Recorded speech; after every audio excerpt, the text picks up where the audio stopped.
Hello, and welcome to Investment Insight, your clear take on the markets. Let's get started.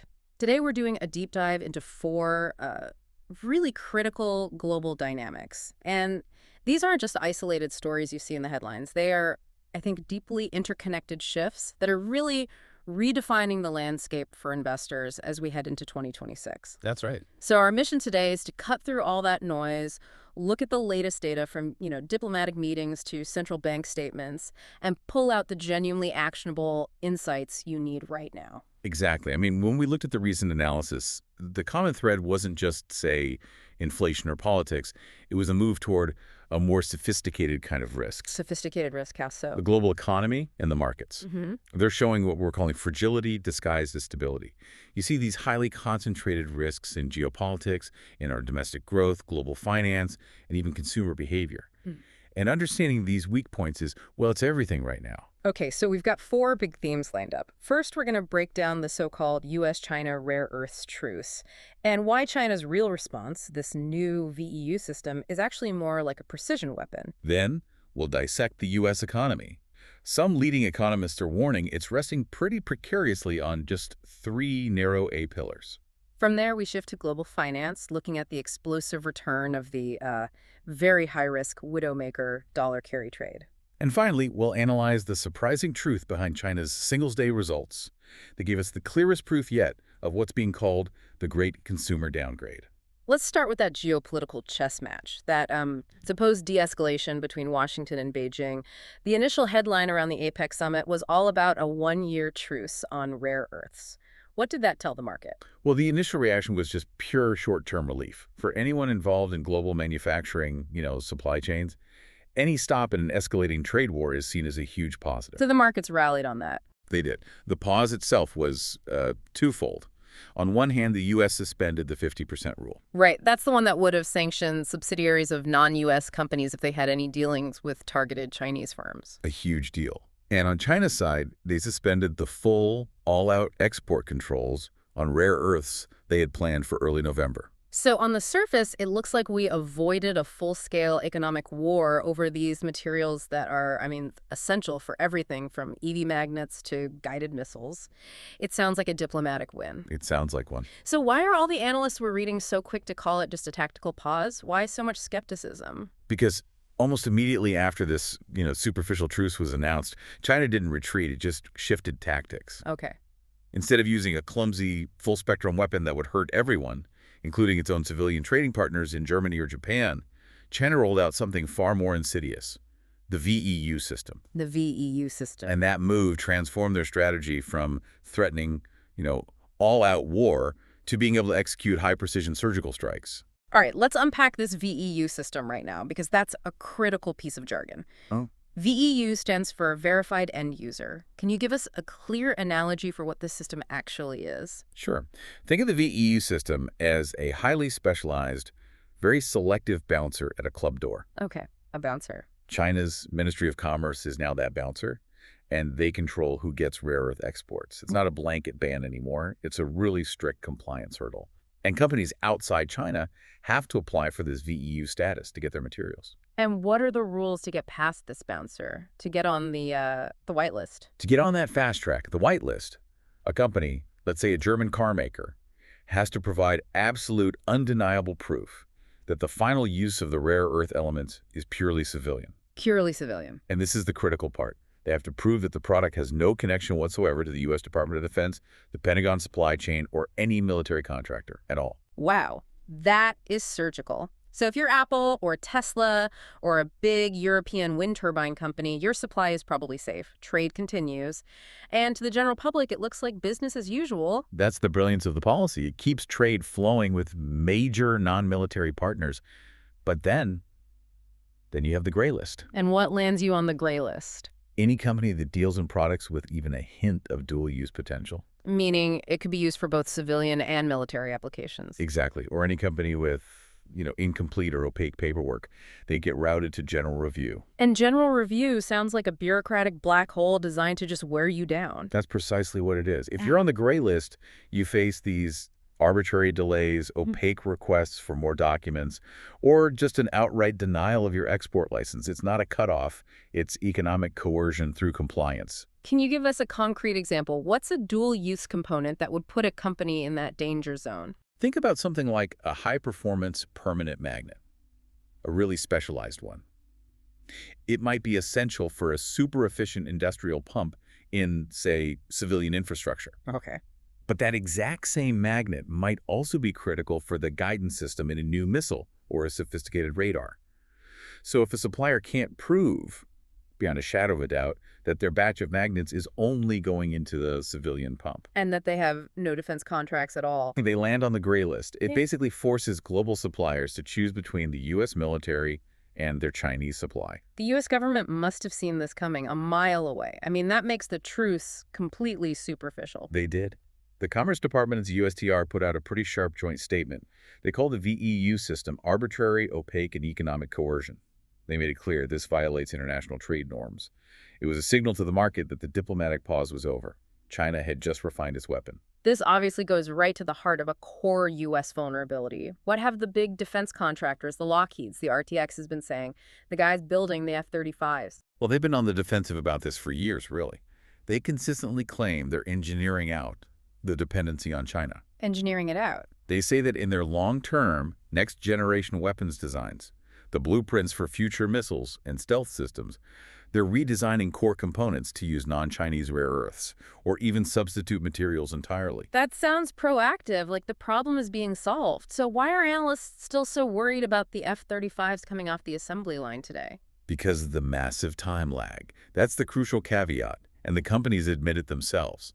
While they might have a 10-year plan to get away from Chinese rare earths, the current production lines, the jets being built right now, they still rely on legacy components that use them. You can't just swap out a part in a fighter jet. Exactly. It takes years to overhaul a major production process and recertify complex military hardware.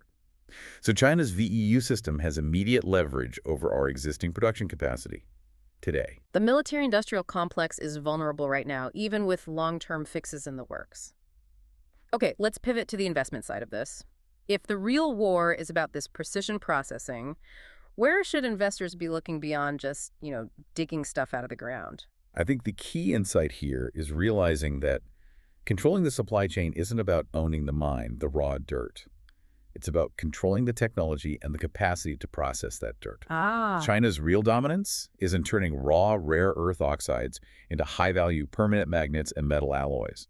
That is the real bottleneck in the global supply chain. So just investing in a new U.S. mining company, say like MP Materials, that's not the full picture. It's part of the picture, but not the most important part. The consensus is that while raw mining companies are necessary, the real long-term high-margin strategic winners will be the companies focused on processing and refining technology outside of China. So we should be looking for projects in allied countries, Australia, Europe, here in the U.S.? Yes, projects that are building the actual separation facilities, or even more critically, the plants that turn that processed material into the finished magnet components. This is high-tech chemical engineering, not just digging a hole. And the research also highlighted recycling as a huge theme. Why is recycling suddenly so critical in this geopolitical fight? Because recycling fundamentally de-risks the supply chain from both mining and processing dependence on China.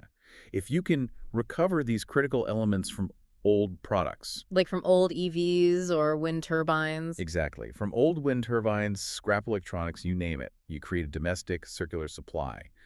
Companies that are mastering the technology to efficiently separate and reuse these materials are inherently insulated from Chinese control. It's a perfect hedge against this kind of VEU-style pressure. So we're looking at specialized metallurgy, chemical processing, recycling systems, all driven by national security. Let's tie this back to the U.S. military. What does this clear vulnerability justify in terms of future government spending? It justifies a massive, multi-year, non-cyclical investment theme. You could call it the nationalization and security of the defense supply chain. When your Achilles heel is exposed this clearly, the government has to spend whatever it takes to fix it. Which means subsidies, big contracts. Direct subsidies, huge contracts for companies developing special materials, substitute technologies, and even advanced software for supply chain tracking and transparency. You mentioned substitute technologies. What are some of those non-rare earth alternatives? The big research areas are in things like high-performance synchronous reluctance motors. They use copper and steel cores instead of permanent magnets, or specialized ferrates. Are they as good? They might not have the exact same power-to-weight ratio as a top-tier neodymium magnet, but for many applications, they are a viable and, more importantly, a secure alternative. So investing in companies pioneering these solutions becomes a direct hedge against VEU risk. That's a fantastic breakdown. The truce was a head fake, China deployed a strategic weapon, and now the U.S. has to invest heavily in its own domestic processing and alternatives. That's the long and short of it. Now, let's pivot from a geopolitical threat to a domestic one. Because while the headline economic numbers look strong, the foundation of the U.S. expansion is resting on a surprisingly fragile and narrow base. Right. Economists like Gregory Dacko have been sounding this alarm. You look at headline GDP, decent employment, and you think the U.S. economy is solid. But his thesis is that this strength is structurally uneven, that it's resting on three narrow, interconnected A-pillars. Why is that unevenness such a big concern? Because structural unevenness creates fragility. I mean, if you build a giant skyscraper economy, but it's only supported by three very thin columns, any stress on just one of those columns can make the whole building sway or, even collapse. And those three pillars Dacko identifies are? Affluent consumers, artificial intelligence investment, and asset price gains, the three A's. Okay, let's start with the base. Pillar one, the affluent consumer. We hear about this K-shaped economy all the time. Can you quantify that concentration risk? Who is actually doing the spending right now? The data is pretty stark. While the lower and middle class are getting squeezed by debt, high interest rates, high living costs, that's the bottom arm of the K consumption, is only holding up because the upper income brackets are still spending freely. How concentrated is it? The analysis shows that the top 10% of U.S. households are now responsible for nearly half of all U.S. consumption. Half. Now, let me push back on that a little. Isn't that just natural? Right. Wealthy people have more money, so they spend more money. Why is that suddenly being called fragile? It's fragile because of how that wealth is being maintained and spent. If consumption were driven by stable wage growth across the board, it would be resilient. But the spending of the affluent is tied directly to the value of their financial assets. Their stock portfolios. Exactly. When 50% of the economy's main engine consumption is concentrated in a group whose spending habits are sensitive to the S&P 500, you inject market volatility risk directly into the real economy. That spending is highly sensitive to Pillar 3, asset prices. Okay, that's a key distinction. It's about sensitivity, not just distribution. Let's move to Pillar 2, artificial intelligence investment. This is the huge new driver of GDP growth. How significant is this corporate spending spree on hardware and data centers? It's disproportionately significant. The massive corporate capital expenditure, the capex on AI infrastructure, chips, cloud build-outs, data centers, it's a fundamental driver of growth now. How much of our growth? Recent data suggests that AI investment might be responsible for about 40% of U.S. GDP growth in 2025. This isn't just some niche sector anymore. It's carrying nearly half the national growth burden. 40% is just a massive number. When one sector gets that dominant, you inevitably get the AI bubble debate. People are drawing comparisons to things like the dot-com boom. Absolutely. The concern is really about overcapacity and timing. Back in the late 90s, companies spent billions laying fiber optic cables because they thought demand for bandwidth would be infinite. The result was massive overcapacity. They built fiber to nowhere. And the parallel today, critics argue, is that the massive capex going into data centers is based on the hope of future AI profitability. If the actual return on that investment disappoints, if those widespread productivity gains don't show up fast enough, then that 40% growth driver could reverse course very, very quickly. Because companies would just stop building, so the economic benefit might not arrive in time to justify the cost. Okay, that brings us to Pillar 3. Asset price gains. You called this the glue holding it all together. It's the feedback loop. Pillar 3 is high asset prices, mainly stocks. And why are stocks high? Because of all the excitement and spending from Pillar 2, the AI investment, which is juicing the mega-cap tech stocks. And those stocks are carrying the whole index? They're carrying the whole index. That surge in market value creates the wealth effect for the affluent consumer in Pillar 1, which allows them to keep on spending, propping up half the nation's consumption without needing broad wage growth. And Fletcher Powell even mentioned this publicly, right? He basically acknowledged this dependency. He did. He said the stock market is supporting consumption. And that's a huge admission. It means the Fed knows that market valuations aren't just a reflection of the economy anymore. They're actively sustaining it. It sounds like a very efficient but incredibly delicate machine. What's the real danger here? The domino effect. The risk is a systemic and sudden contraction. Because these three pillars are so tightly linked, DACA warns they could all fall at once. Imagine if AI capex spending, pillar 2, slows down because of those overcapacity fears we talked about. Okay, AI spending slows. That immediately deflates the valuations of the mega-cap tech stocks, which is pillar 3, asset prices. And when asset prices fall sharply, what happens to the consumer? The wealth effect reverses overnight. The affluent segment sees their portfolios drop 20 or 30%, and they immediately cut back on discretionary spending. That sharply contracts affluent consumption, pillar 1. And since that group is half of all spending, A sharp contraction there means a sudden, severe hit to U.S. GDP growth. The fragile expansion could turn into a recession almost overnight. The risk is rapid deceleration. this really forces you to stress test your portfolio. For listeners, what are the key checkpoints they should be looking at right now based on this? Okay, checkpoint 1 is concentration risk. Look at your U.S. stock holdings. If you're in an S&P 500 index fund, you are heavily exposed to the top 10 mega-cap tech stocks. How much of your portfolio's gain in the last year came from just those few names? If it's over 30%, you're betting big on pillars 2 and 3 holding up. So you have to know how much you're writing on the AI story. Correct. Which leads to checkpoint 2, the AI slowdown scenario test. Don't just look at what you could gain, model what you could lose. If that AI investment cycle disappoints in 2026 and tech stocks re-rate, what happens to your overall returns? Where is your liquidity risk? It forces you to identify where the fat is in your portfolio. And checkpoint 3 is about finding resilience outside this narrow U.S. system. Where should we look for growth that isn't tied to the A pillars? Diversification. You have to look outside the U.S. tech bubble. Think about markets like Japan, parts of Europe, certain emerging markets that rely more on physical, structural growth. Manufacturing, infrastructure, the energy transition. These markets have different drivers. They provide some insulation from a U.S. AI shock. And lastly, checkpoint 4, hedging. If the pillars do fall, what are the anti-cyclical assets? High-quality assets are key. If the AI story stalls and growth fears take over, long-term interest rates usually fall sharply. That's good for U.S. Treasuries. High-quality government debt, especially long-term bonds, can be an essential safety net. And also, defensive sector ETFs, consumer staples, utilities, healthcare, they're less sensitive to that wealth effect contraction. That's a crucial reframing of the U.S. economy. It's a picture of concentrated risk, not broad strength. It makes the need for careful portfolio balancing very clear. It does. And speaking of high risk, let's move from the narrow foundations of the U.S. economy to the volatile world of global finance and a very leveraged phenomenon called the dollar carry trade. The currency markets have been, well, chaotic lately.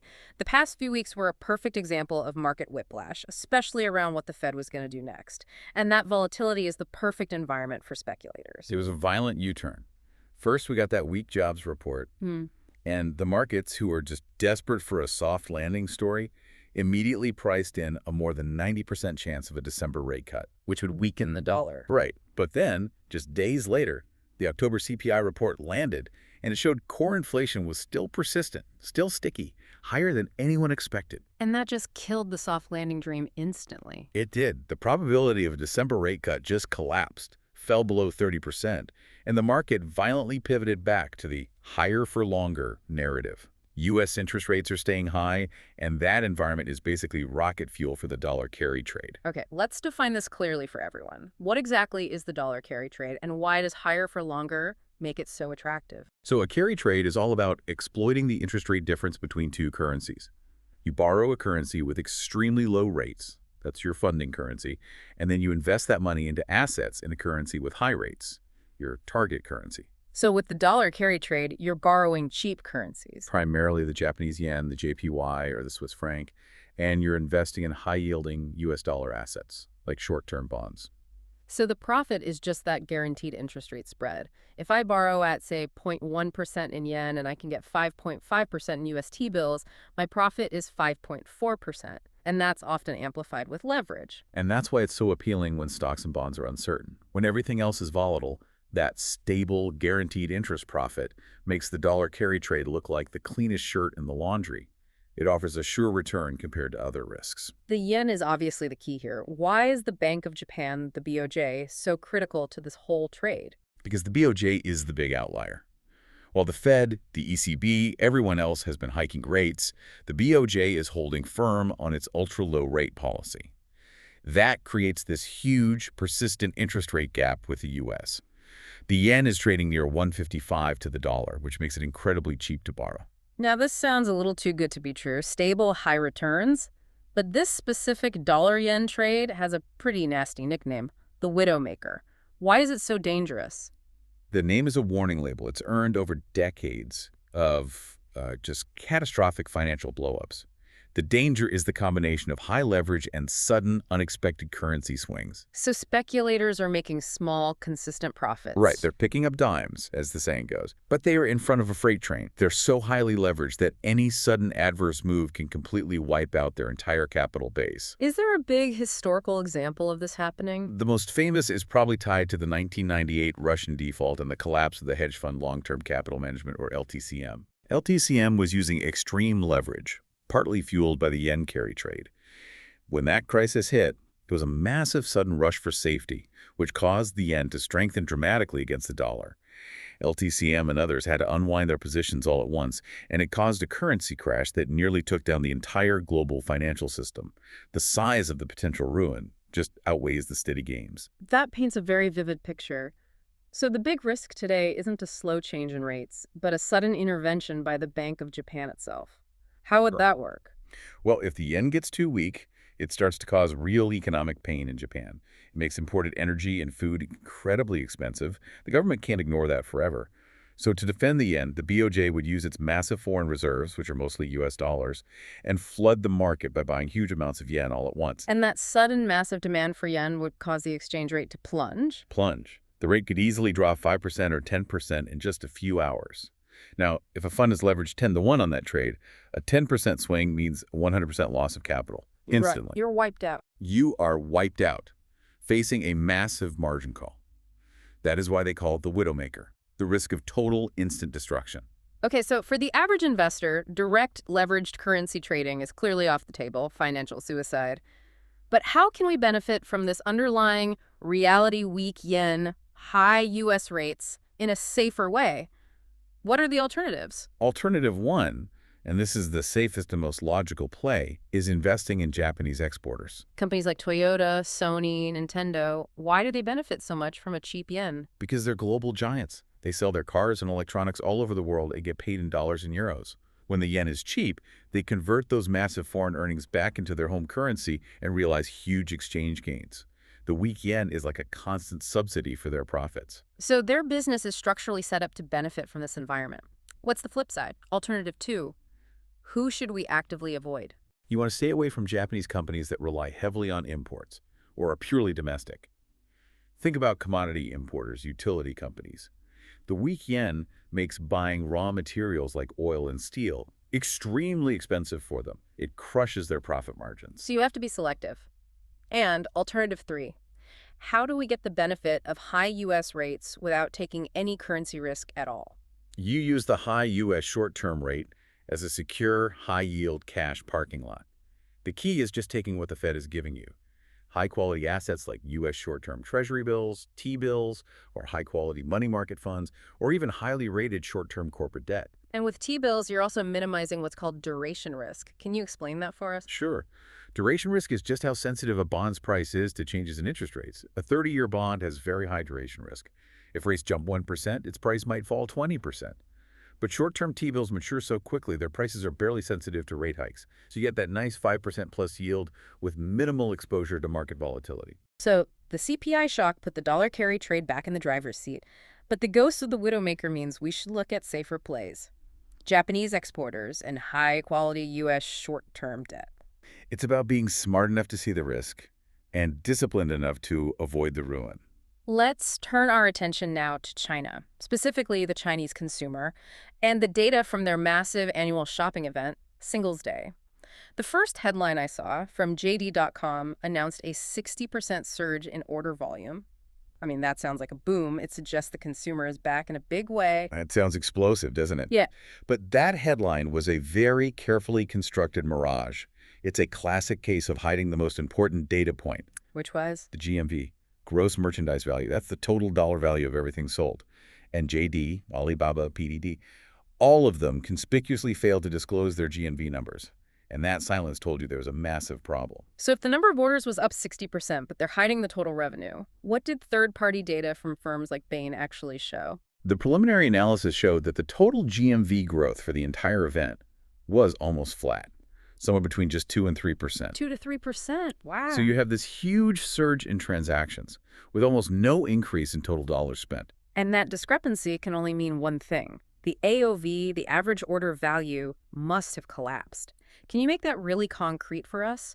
What does a collapse in AOV look like for an average Chinese family? It's the ultimate confirmation of this phenomenon called the consumer downgrade. Consumers aren't closing their wallets entirely, but they are ruthlessly shifting their spending down the value chain. For example, Imagine a consumer who last year bought one nice branded $100 winter jacket in a single order. This year, they're placing 4 separate orders on an ultra-low-cost platform like Temu for 4 different $25 items. A cheap appliance, some unbranded clothes, a couple of gadgets. so the number of boxes being shipped went through the roof, which gives them that 60% volume headline. But the consumer is just buying dramatically cheaper stuff. Precisely. They are prioritizing extreme cost-effectiveness. They're seeking out the deepest possible discounts. They're trading down hard, from mid-tier brands to value brands, and from value brands to just ultra-low-cost, unbranded generics. This is proof that China's deflationary environment is now directly changing consumer behavior. So if the domestic market is just this hyper-competitive, margin-destroying price war, where is the actual growth for these e-commerce giants coming from? The analysis points to a single lifeline: international growth. Analysts are now calling the Chinese domestic e-commerce market a blood ocean. A blood ocean. That sounds pleasant. It means it's saturated, it's fiercely competitive, and the only way to gain market share is by losing money through endless price wars. So the new frontier has to be overseas. The US, Europe, Southeast Asia. Exactly. This confirmed the strategic shift for all the major players, JD, Alibaba through AliExpress, and PDD through Temu. They are all now primarily focused on securing growth abroad. JD, for instance, reported triple-digit growth, 100 to 300% in its overseas sales. Global expansion is the only viable path left for them. Okay, let's translate this into investment insights. If this consumer behavior shift is permanent, what should our focus be within the Chinese consumer sector? Insight 1. You have to embrace the downgrade. Investors have to favor companies that are structurally set up to benefit from this extreme value-conscious consumer. That means platforms like PDD Timur or value retailers like Miniso. And conversely, you have to be extremely cautious about companies that rely on high-end, luxury, or even mid-tier premium brands. And insight 2 is about not falling for the headline trap. We have to ignore vanity metrics like order volume. Yes, you have to look past that 60% surge.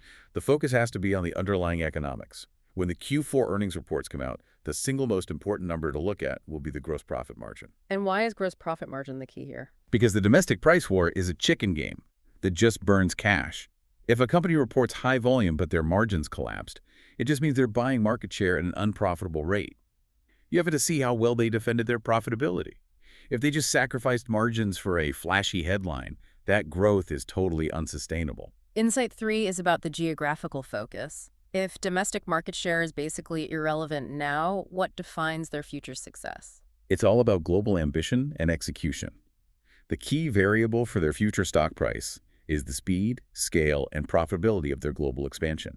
You have to start treating these companies, especially PDD Temu, as global tech expansion stories, not just Chinese consumer plays. And finally, Insight 4. If the big platforms are stuck in this margin-destroying price war, are there any indirect beneficiaries who are shielded from that blood ocean? Absolutely. When the core competition is self-destructive, you look at the infrastructure that supports them. As these platforms desperately expand globally, they create massive, guaranteed demand for cross-border logistics, shipping, and payment processing. Smart investors can look at those companies. They benefit from all that volume without having to slash their own prices. That's a great summary of the 4 major themes. Let's bring it all together now and synthesize these takeaways. Sure. I think if you unify all 4 of these stories, geopolitics, the U.S. economy, currency markets, and China, The theme is pretty clear. Systemic fragility built on concentration. We're seeing risk move away from broad shocks to these highly targeted narrow dependencies. So, on geopolitics. The truce was a distraction. China's VEU system is a sophisticated weapon targeting U.S. defense vulnerability, which is forcing massive, necessary investment into domestic processing and substitute materials. And the U.S. economy. It's standing on just three narrow pillars: affluent, AI, and assets making. The whole structure incredibly vulnerable to a rapid collapse if that AI growth narrative, which is 40% of our expansion, slows down. In the markets. The higher for longer rate environment makes the dollar carry trade irresistible. But the widowmaker risk means smart investors should play it indirectly through strong Japanese exporters or secure high-quality U.S. short-term debt. You have to eliminate that leveraged currency tail risk. And finally, in China. The consumer has shifted aggressively to ultra-low cost. The great downshift is real. And this shifts the investment focus entirely to companies that can execute a rapid, profitable international expansion. And margin scrutiny is now the most critical factor. Okay, let's tie this all together with one final provocative thought. We've established that supply chains are weapons, U.S. growth is narrowly supported by a tech bubble, and global finance is dominated by high-risk carry trades. The common thread is fragility disguised as growth. So the ultimate question for you to think about is this. What is the global shockwave when two of these fragile systems hit a bump at the same time? Specifically, what happens to global capital flows and to your U.S. equity portfolio when the U.S. AI pillar slows down rapidly, just as Chinese e-commerce giants, desperate for growth, flood the global market with ultra-low-cost, deflationary goods? That collision of domestic fragility and aggressive foreign expansion could define the investment climate for years to come. Don't forget to subscribe and hit that like button.